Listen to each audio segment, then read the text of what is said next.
Just when the media is doing pretty good on Johnny, reporting good news, things like that, we've got this really odd article from the New York Post that I'd say is pretty off base. The gist of it is that Johnny's art is weird and bad, and you can laugh at it and things like that, but the point of art is to look at it and make up your own mind. So, for the New York Post to have some kind of a art review doesn't really work so well. Anyway, Johnny Depp's New York City art exhibit is one huge derivative delusional ego bath from October 5th, 2024. Now, the thing is, this is Johnny's art from his life, from his past, things like that. Of course, it's going to be about him. That's his life. Quick reminder, Johnny Depp's one of the biggest actors in the business, one of the most famous actors in the business. People are going to be interested in his life. Welcome to Johnny's world, said a greeter with a giggle of disbelief. His incredulity was understandable. He was manning an art gallery in Chelsea where the work of Johnny Depp is currently on display. No special screenings of Finding Neverland and Donnie Brasco, actual paintings by Edward Scissorhands himself. Right, it's Johnny's art. People aren't really there to see his actual movie roles, entertainment business stuff. They want to see Johnny's personal art. Now, this greeter could have been anyone.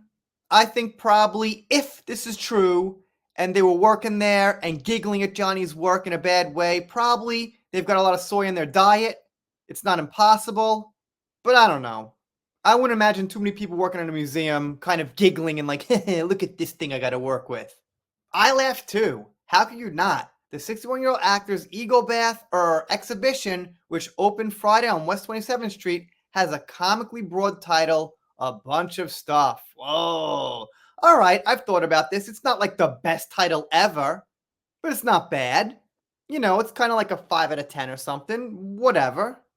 Points for accuracy. Behind the painted canvases, the large space is indeed cluttered with a lot of upchuckled knickknacks, Cafe Du Monte coffee cans, typewriters, toy monkeys, a lamp and a wooden shoe, and notes written on letterhead from the world's most luxurious hotels. Okay?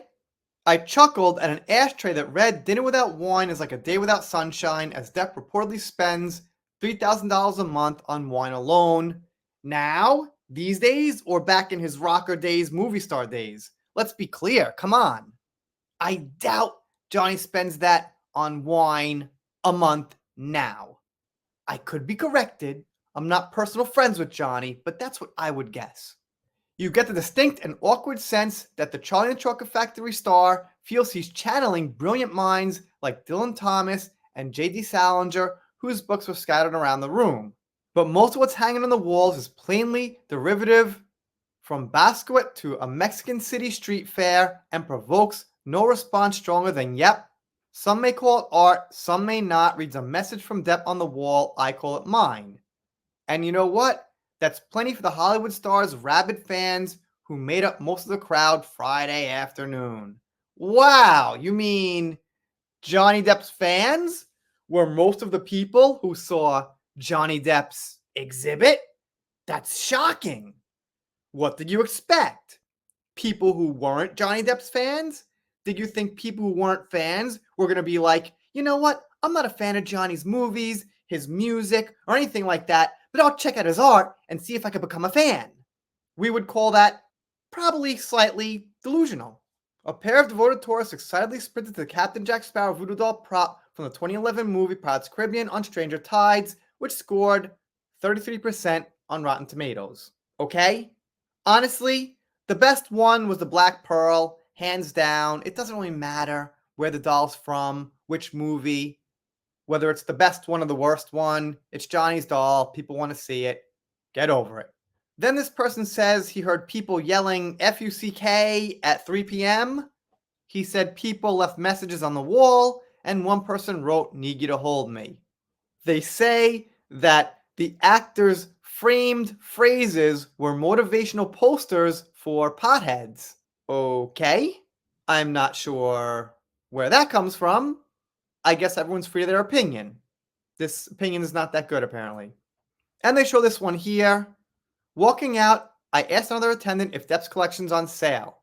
And they said for $40 you could buy a version of Depp's dog, Mr. Moo. And by the way, stuff's pretty expensive these days. You know, go to a toy store, go to the Disney store.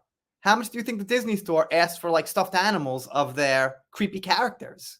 I bet plenty of them are $40. I bet some are 100. I bet some are 75. You know what? I'd rather buy Johnny's for 40 than Disney's. Let's take a look. All right, what do we got here? First one up looks like Stitch and Minnie Mouse and some others. That's about 30 US dollars. Not so far off. Looks like that one from Toy Story is about 80 US dollars. And the Lion King one there is about 29 US dollars. Again, a lot more, around the same. Here's one of Pluto for about 50 US dollars. There's a Stitch one for $140. I guess someone's selling it as a rare item or something. That Treasure Cat there is 50 bucks. And that Winnie the Pooh there is $30. And that Purple Bear is about 100 bucks. So New York Post, 40 bucks actually ain't that bad. So what are you complaining about? Do some research. Wow. Stitch for about 55 US dollars. Tinkerbell for about 40 US dollars. I'd rather have Johnny's dog than Tinkerbell. Just saying. Donald Duck, 60 bucks. This Winnie the Pooh one for about $85, $80. All right, I think I proved my point. I'll take the Johnny dogs. Anyway, that's all I got for now. Want to give a shout out to Deb on X. Also, Cindy Bryden on X. An overdue shout out. Thank you, Cindy. Laura B on X, always sending me things as well.